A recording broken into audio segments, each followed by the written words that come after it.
3 amigas minhas resolveram me acusar de um crime que eu não cometi. Eu sempre costumo falar com vocês pra tomar cuidado onde vocês estão se metendo, né? Pra tomar cuidado com o tipo de garota que vocês saem, pra quando beber vocês evitar chegar perto de qualquer mulher que seja. Caso vocês forem beber, né, sempre saia com um amigo seu que é mais lúcido, que não bebe, que sempre é aquele amigo que leva embora pra casa, porque hoje em dia qualquer coisa pode te levar pra cadeia. E todo mundo sabe que tem certos crimes que muitas das vezes você não tem nem chance de se explicar, porque você vai ser morto por isso. Hoje eu vou estar reagindo aqui com vocês o caso do influenciador evangélico Vitor Bonato. Então vamos estar reagindo aqui a esse vídeo, tá? Antes de fazer qualquer crítica, vamos ver o vídeo. No final de 2023, eu passei 58 dias na prisão, após ser falsamente acusado de um crime que eu nunca cometi. Eu fui preso sem ser ouvido, sem nenhuma prova, sem sequer prestar minhas declarações, apenas com a palavra de 3 amigos. Eu tive a minha vida exposta, tive a minha reputação destruída, e mesmo depois de provar a minha inocência e ser absolvido, ninguém se preocupou em ouvir o meu lado da história. Por isso, hoje eu resolvi falar sobre o que aconteceu,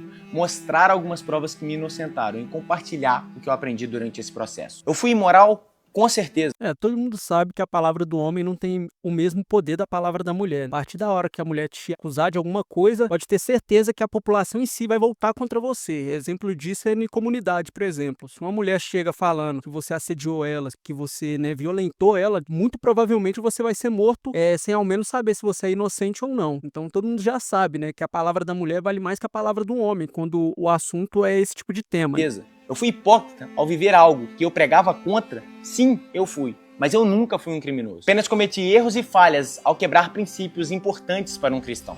Sobre o caso, no dia 20 de setembro de 2023, eu fui preso enquanto participava de um retiro. Na delegacia, eu descobri que 3 amigas minhas, pessoas do meu convívio com quem eu havia me relacionado, estavam me acusando de um crime. Para não expor ninguém, pois esse não é o objetivo do vídeo, eu vou chamá-las aqui de A, B e C. As 3 eram amigas entre si e também eram minhas amigas, sendo que A e C eram melhores amigas e C era a minha melhor amiga na época. O meu envolvimento com elas foi acontecendo em momentos diferentes, sendo primeiro com A 3 vezes, depois com B 2 vezes e por último com C também 3 vezes. Todos os encontros ocorreram de maneira consensual e natural, surgindo a partir de conversas no Instagram e no WhatsApp. Eu guardo todas as minhas conversas no WhatsApp desde 2014 e graças a isso eu entreguei o meu celular e a minha senha para a polícia sem qualquer resistência, onde constavam não somente as minhas conversas com essas mulheres, mas também conversas de relacionamentos anteriores. As mensagens foram analisadas pela perícia e o relatório final do chefe de investigação, com mais de 50 páginas, concluiu que eu nunca cometi crime algum. Então você deve estar se fazendo a pergunta que eu também me fiz. Por que do nada 3 amigas minhas resolveram me acusar de um crime que eu não cometi? No decorrer do processo, eu descobri por meio de diversas testemunhas, incluindo amigos em comum entre eu e elas, já que nós éramos do mesmo ciclo social, que as 3 haviam descoberto em um evento onde estavam juntas, que eu havia me relacionado com elas em um curto intervalo de tempo, que teria despertado nelas um sentimento de vingança por se sentirem enganadas. Essa também foi a teoria de 2 policiais no desenrolar do caso ao ver todos os depoimentos. O pai da Cia, após saber da situação e por ser um amigo próximo meu, também se sentiu ferido e traído. Por isso, ele tomou a iniciativa, incentivando que elas me denunciassem para acabar com a minha vida, conforme depoimento de testemunhas. Eu fui preso sem nenhuma prova, apenas com base na palavra delas, que estava cheia de contradições. Foram colhidos 3 depoimentos, 2 na delegacia e 1 diante do juiz. E em todos os depoimentos delas houve várias e várias contradições. Devido a isso, o próprio órgão de acusação, que é o Ministério Público, questionou todas as falas delas, confrontando com todas as mensagens que nós trocávamos. Dentre elas, vou citar algumas das questões que foram levantadas, não só pelo MP, mas também pelo juiz. Primeiro, se eu cometi algo contra A, por que ela ainda se relacionou comigo mais 2 vezes? Segundo, se eu forcei B a fazer algo, por que 2 semanas depois ela voltou a me procurar, falou em casamento, filhos e disse que me pegaria de novo?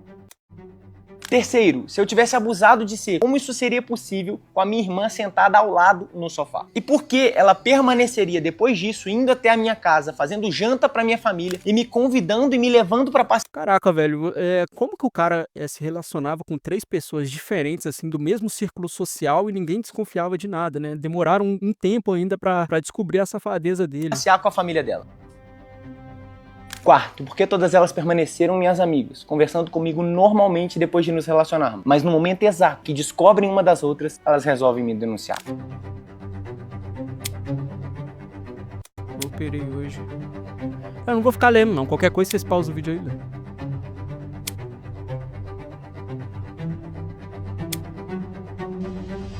O Ocorreram mais inúmeros questionamentos, tanto sobre o comportamento das mulheres, como também sobre a investigação conduzida pela delegada, onde o juiz entendeu que a investigação foi tão falha que não deveria nem ter gerado o processo, pois a acusação não tinha lógica nenhuma. No final, após já ter causado todos os danos possíveis à minha imagem, o próprio órgão de acusação, o Ministério Público, pediu a minha absolvição e o juiz me absolveu. Fizeram fakes falando que eu era um monstro, que eu havia violado diversas mulheres, que eu havia cometido crimes absurdos, mas até hoje ninguém se preocupa. É esse que eu acho mais pesado, tá? Nesse tipo de acusação. Quando você descobre que era tudo mentira, que ele foi acusado injustamente, ele já perdeu muito tempo de vida, a imagem dele já tá queimada pra todo mundo e dificilmente, se ele era um empresário, dificilmente ele vai conseguir reerguer a empresa dele. Se ele trabalhava em um certo ramo, dificilmente ele vai conseguir voltar pro ramo que ele trabalhava. O pós ferra a vida do cara, velho. Impostar a verdade. Pegaram um áudio extraído de uma conversa de cunho sexual, tiraram do contexto a fim de distorcer toda a verdade. Detalhe, o segredo de justiça foi quebrado desde o princípio. A mídia teve acesso a tudo. Ou seja, se tivesse algo que me incriminasse, por que não divulgaram? Depois que eu fui absolvido, por que ninguém divulgou os argumentos e provas que o juiz usou na sentença para me absolver e mostrar que eu fui estatisticamente no Brasil? Sobre um vídeo que gravei onde o tribunal da internet julgou se a confissão de um crime nunca foi. Foi uma confissão de pecado. Nós cristãos acreditamos que ter relação sexual fora do casamento é pecado. Que defraudar emocionalmente é pecado. Eu reconheci isso, mas distorceram tudo e tentaram usar contra mim. Agora eu quero falar sobre o que tudo isso me ensinou, que é mais importante do que me defender. Eu quero mostrar como essa experiência me transformou. Eu vivia de forma incoerente com aquilo que eu acreditava. Não, isso aqui eu já não acredito, tá? Eu acho que dificilmente o cara vai mudar o eu dele por conta que, o destino me mostrou que aquilo era errado. Não, quando ele tava cometendo, né, esse pecado com a igreja, né, esse pecado cristão, ele já sabia que era errado. Então agora ele vir falar que isso mostrou pra ele que ele tava errado, não. Isso ele sempre soube que era literalmente um falso cristão. Mas eu acho que isso não tira